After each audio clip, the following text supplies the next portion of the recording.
다윗을 왕으로 세우시고 증하여 이르시되 내가 이새의 아들 다윗을 만나니 내 마음에 맞는 사람이라 내 뜻을 다 이루리라 하시더니. 아멘. 영화 애니메이션 다윗이 지금 개봉 중이죠. 그 다윗의 내용을 들여다보면 월 성경 내용과 달리 많이 각색되어 있습니다. 영화 다윗에서 특히 많이 각색된 것이 시글락에서의 다윗의 삶이 영화 다윗에서 나오는데, 그 모습이 실제 성경에서 말하고 있는 다윗의 모습과는 어떻게 보면 반대되는 모습을 할 수 있습니다.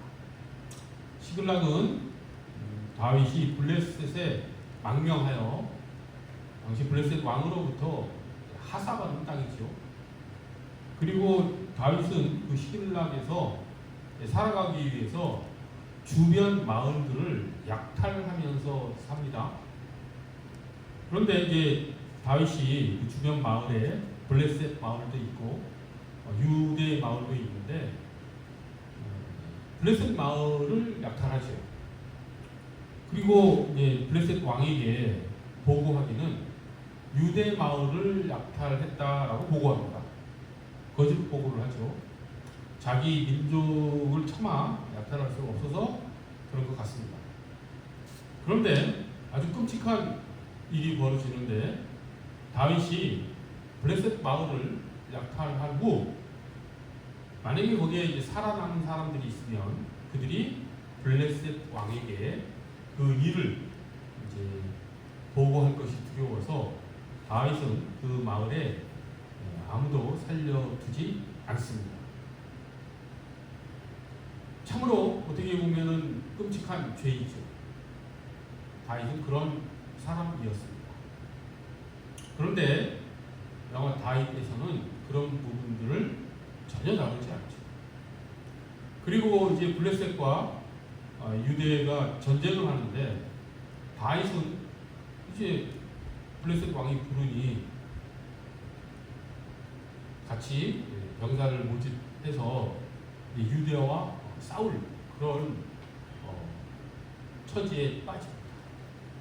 근데 영화에서는 마치 다윗이 유대와 나중에 협동작전을 벌여서 블레셋의 뒤를 치겠다라는 식으로 묘사를 하는데 전혀 그렇지 않죠. 이제 다윗도 블레셋과 함께 전장에 나아가는데 그 블레셋 장로들이 다윗은 믿을 수 없다. 저를 우리와 함께 전쟁에 참여시키면 우리가 배반당할 수 있다. 라고 해서, 그래서 다윗이 그 전쟁에 빠지게 된 것이죠. 그런 것들이 다 생략이 됩니다. 다윗을 오늘 본문 말씀처럼 묘사하기 위해서 각색을 아주 많이 하지요. 오늘 본문에서 뭐라고 되어 있습니까? 내 마음에 맞는 사람이다. 그러니까 다윗이 그런 사람인데, 다윗의 실제 삶을 보면, 그 블레셋 망명 시기의 삶을 보면 하나님의 마음에 전혀 맞지 않는 사람이죠.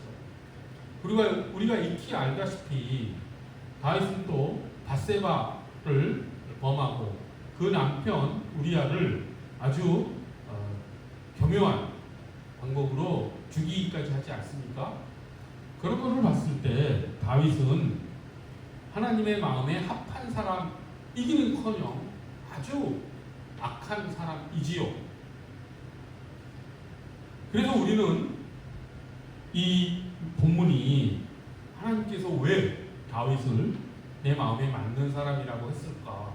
성경에서도 분명히 다른 데서 나온 것이 아니라 뭐 전승이나 전설이나 이런 데서 나온 것이 아니라 성경에서 다윗의 악행을 아주 분명하게 기록했는데도 불구하고 하나님께서 이렇게 내 마음에 맞는 사람이다 라고 말씀하신 이유가 무엇일까? 라고 하는 것을 우리가 이제 살펴보기를 원합니다. 근데 그 전에 그 영화 애니메이션 다윗은 왜 그렇게 각색을 했을까? 이것도 생각해 볼 수 있습니다. 그것은 비단 영화 다윗뿐만 아니라 오늘날 강단에서도 많은 설교자들이 다윗을 영웅으로 묘사하고 다윗의 삶을 모델링해서 우리도 다윗처럼 하나님께 모든 것을 맡기고 골리앗에게 달려갈 때처럼 그렇게 하나님을 향한 믿음과 하나님께 모든 것을 맡기는 그런 삶을 살자라고 이렇게 설교를 하죠. 그러니까 기본 시각이 다윗은 영웅입니다. 그리고 그 영웅이 행한 행동, 삶의 모습을 우리도 본받자, 이런 식의 설교를 많이 하지요. 그렇게 해서 영화 애니메이션도 그렇게 각색을 했습니다. 하지만 우리가 알다시피 다윗은 전혀 그런 사람이 아니었죠. 물론 다윗의 훌륭한 면모도 많이 나옵니다. 일일이 이렇게 이야기를 하지 않더라도 다윗도 얼마나 하나님의 마음에 맞게 살았는지도 성경에 기록되어 있습니다. 이것이 이제 우리가 다윗을 어떻게 바라봐야 라고 하는가 라고 하는 것에 이제 단초가 될 수 있는데, 우리는 지나치게 다윗의 긍정적인 측면만 우리가 바라본다라고 하는 것이죠. 근데 그렇게 되는 이유가 무엇이겠습니까? 왜 우리는 다윗을 자꾸 영웅화하고 그리고 그 삶을 우리가 본받아야 된다라는 쪽으로 우리가 다윗을 접근할까요? 그것은 기본적으로 첫 번째 이유는 우리가 성경을 자꾸 영웅서사로 바라보는 경향이 있습니다. 아브라함은 믿음의 조상이고 요셉은 비전과 믿음을 지킨 사람이고, 또 그런 기드온과 300 용사도 역시 하나님의 용기를 가지고 적진을 향해 돌진한 그런 용사들로 묘사를 하지요. 우리가 기본적으로 성경을 바라볼 때 자꾸만 그 인물을 긍정적으로 파악해서 그들이 어떤 영웅적 행위를 한 것을 본받고 싶어 한다라고 하는 것이죠. 근데 분명히 말씀드리지만 성경은 그런 기록물이 아닙니다. 성경은 인물이 중심이 되는 책이 아니지요. 성경은 하나님의 일, 하나님이 하시는 일을 기록한 책입니다. 그래서 다윗이 어떤 훌륭한 일을 했느냐라고 하는 것을 바라보는 것이 아니라 하나님께서 다윗을 어떻게 빚어가셨는가. 우리가 알다시피 다윗은 두 가지 측면이 있었죠. 정말 죄인의 측면, 또 영웅의 측면, 두 가지 측면이 있는데, 하나님께서 그 죄인을 어떻게 하나님의 마음에 맞는 사람으로 이끌어 가셨는가 라고 하는 것이 성경의 기록 목적이지, 성경에 나오는 사람들 하나하나를 다 좋은 점을 찾아서 어떤 교훈을 얻기 위한 그런 책이 아니라고 하는 것이죠. 우리는 자꾸만 성경에서 교훈을 얻으려고 합니다. 성경은 교훈을 주는 책이 아닙니다. 물론 교훈을 주기는 하지요. 하지만 그 전에 바라봐야 될 것은 하나님이 하시는 일이라고 하는 것이죠. 그것이 성경을 우리가 바라보는 기본 시각이 되어야 합니다. 그것으로 모든 성경을 통전적으로 우리가 바라볼 수 있어야 된다라고 하는 것이죠. 하나님의 은혜지요. 하나님의 마음에 가장 중요한 것은 은혜이시요. 그래서 성경을 바라볼 때 모든 사건과 은혜, 이런 것들은 그 은혜를 중심으로 해서 그 하나님의 은혜가 어떻게 세상에 펼쳐지는가 라고 하는 중심을 바탕으로 성경의 이야기와 역사를 바라봐야 된다라고 하지요. 여러 요소들을 은혜라고 하는 중심 시각에서 바라봐야 하는 것이죠. 그것을 통전적 시각이라고 합니다. 그런데 우리가 여기 조금 더 깊이 들어가 보기를 원합니다. 왜 이렇게 사람들은 심지어 강단에서조차 설교자들조차 기드온과 300 용사라는 그런 성경의 기록 목적과 다른 표현을 할까요? 분명히 하나님께서는 기드온을 그 미디안 족속과 싸우게 하시는데 점점 숫자를 줄여가는 이유를, 그래서 300만 남겨놓는 이유를 너희들이 이 적과 싸워 이긴 것을 자랑할까봐 그렇다. 내가 한 일임을 너희에게 명확하게 알려주기 위해서 말도 안 되는 300명으로 그 미디안 적을 물리치게 했다라고 하는 것이 성경에 명시적으로 기록되어 있죠. 근데 성경은 자꾸 300용사라고 합니다. 300용사 하면 무슨 그 중점이 들어가 있습니까? 그 300명이 어떤 용기를 가지고 어떤 영적 행위를 해서 미디안 군대를 물리친 것처럼 우리가 전제하고 들어가는 것이죠. 잘못된 것이죠. 300용사란 말은 잘못됐습니다. 요셉도 마찬가지죠. 요셉이 언제 이집트에서 노예 생활하면서 그리고 감옥 속에서 나는 총리가 될 거야 라고 하면서 믿음을 품고 살았습니다. 그렇지 않죠. 요셉은 단지 이때 노예 생활할 때도 감옥 생활할 때도 하나님께서 함께 하심으로 요셉은 그 시간들을 그냥 견뎌냈던 것이죠.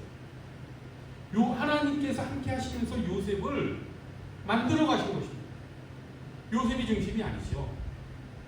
근데 우리는 자꾸 요셉이 아주 믿음을 잃지 않고 어려운 역경을 극복하고 이집트의 총리가 된 어떤 성공소사의 한 인물로 자꾸 그리죠. 왜 그러냐는 것입니다. 왜 성경을 자꾸 하나님의 일을 하신 것으로 바라보지 않고 왜 영웅소사로 바라보는가? 성공소사로 바라보는가? 고난도 우리가 성공하기 위해서 거쳐야 되는 어떤 것으로 왜 자꾸 우리는 바라보는가? 오늘 본문도 그럴 수 있죠. 다윗도 우리가 그렇게만 파악하는 경우가 너무 많죠. 근데 우리가 살펴봤지만 다윗은 정말 사람이 할 수 있는 가장 악한 죄를 저지른 사람입니다. 그 부정할 수가 없습니다. 근데 왜 그런가? 그 이유의 뿌리는 두 가지 때문입니다. 하나는 우리가 인과율적 세계관에서 벗어나지 못하기 때문이고, 또 하나는 타락한 본성, 즉 자기 중심성 때문이지요. 우리는 모든 사건을 인과율로 파악하려고 합니다. 즉 요셉이 총리가 되었으면 요셉이 뭔가를 잘했기 때문일 것이다.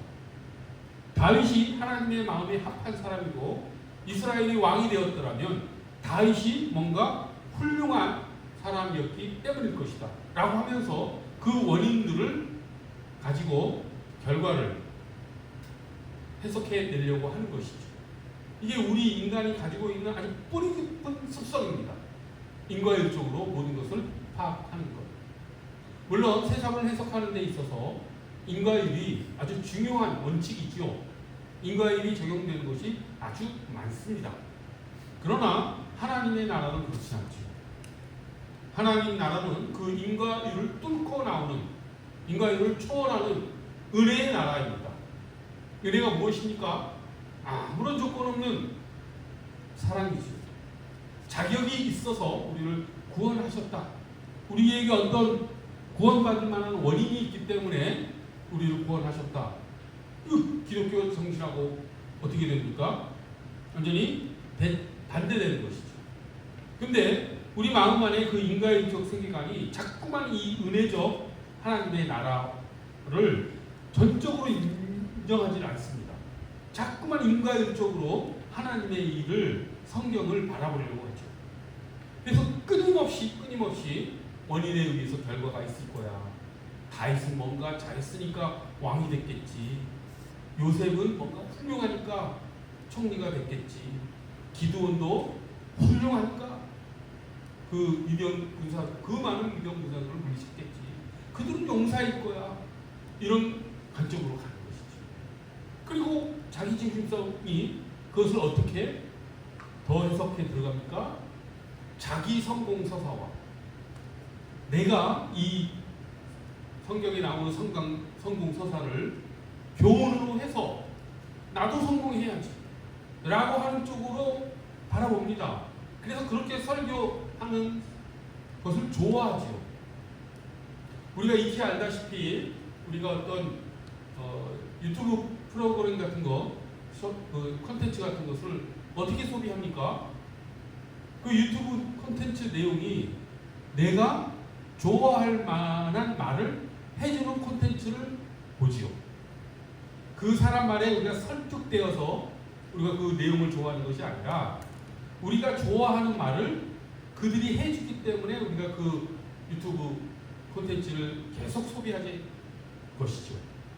무슨 이야기입니까? 사람들은 자기 세계관, 자기 중심성을 가지고 세상을 바라보고 그것을 해석하고 그렇게 살아가는 존재라고 하는 것이죠.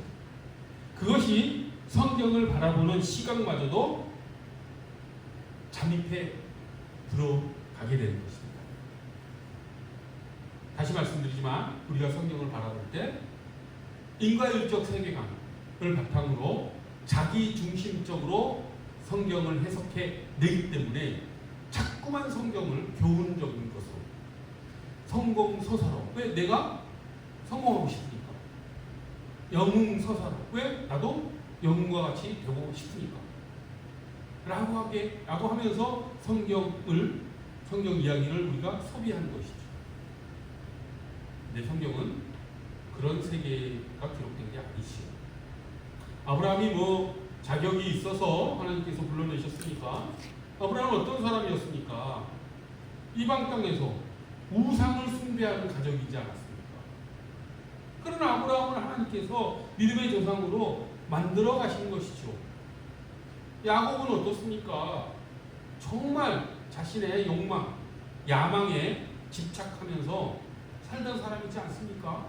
그런데 하나님께서는 야곱 강가에서 그의 골반뼈를 쳐 다리를 절개하며 지팡이를 짚지 않고는 걸어다닐 수 없는 처지로까지 만드시면서까지 하나님의 야곱을 다루시죠. 다윗도 마찬가지입니다. 다윗이 왜 하나님의 마음에 합한 사람이겠습니까? 그 극악한 죄를 지은 다윗을 하나님의 마음에 맞는 사람으로 하나님께서 만드신 것이죠. 다윗은 다행히 시편 51편을 보면 자신이 어떤 죄를 저질렀는지를 하나님 앞에 정직하게 내놓았습니다. 그리고 회개하죠. 그 다윗이 잘해서 그런 겁니까? 하나님이 회개하게 하신 것이죠. 회개조차도 그것도 하나님의 선물인 것입니다. 성경은 철저하게 은혜적 시각에서 바라보는 것이 맞습니다. 자꾸만 인간적으로 자기중심적으로 내가 바라는 식으로 성경을 해석하지 않기를 바랍니다. 성경은 은혜의 세계로 우리를 초대하는 책입니다. 하나님의 창조의 세계가 펼쳐지고 우리가 그날에 만나게 될 그 나라를 우리에게 보여주는 책이지요. 그런 성경을 우리가 소망으로 바라보기로 합니다. 그 성경이 제시하는 그 창조의 세계, 그 은혜의 세계 속으로 우리가 나아가기 위해서 성경을 통해서 하나님께서 우리에게 어떻게 말씀하시는지 그런 시각을 가지고 성경을 바라보기로 합니다. 다윗은 극악한 죄인이었지만 하나님의 마음에 합한 마음에 맞는 인물이 되었습니다. 우리도 그렇게 하나님께서 빚어가신다는 그런 신뢰를 바탕으로 성경은 인물을 바라보는 것이 아니라 하나님의 신실하심을 바라보는 책이라는 것을 우리가 마음속 깊이 새기고 신앙을 해나가기를 그렇게 살아가기를 하나님께서 그렇게 인도해 주시기를 성령님이 그렇게 빛을 비춰주시기를 간절히 소원합니다. 기도하겠습니다. 거룩하고 자비로우신 하나님 아버지, 하나님 저희 안에 뿌리 깊은 인과율적 세계관과 자기 중심성이 있습니다. 하나님 그러나 우리 마음이 은혜의 나라로 나아갈 수 있도록 저희를 붙들어 주시옵소서. 저희가 은혜를 소망하며 나아가는 삶으로 우리가 나아가도록 저희를 붙들어 주시고 이끌어 주시옵소서. 그렇게 살아가는 것이 성화의 삶이며 신앙임을 저희가 믿음으로 고백하오니 성령님께서 이끌어 주시고 인도하심으로 저희가 그 길 가는데 지치지 않고 강건히 나아갈 수 있도록 저희를 붙들어 주시옵소서. 감사드리오며 예수 그리스도 이름 받들어 기도드립니다. 아멘. 찬양으로 봉헌하는 시간 갖도록 합니다.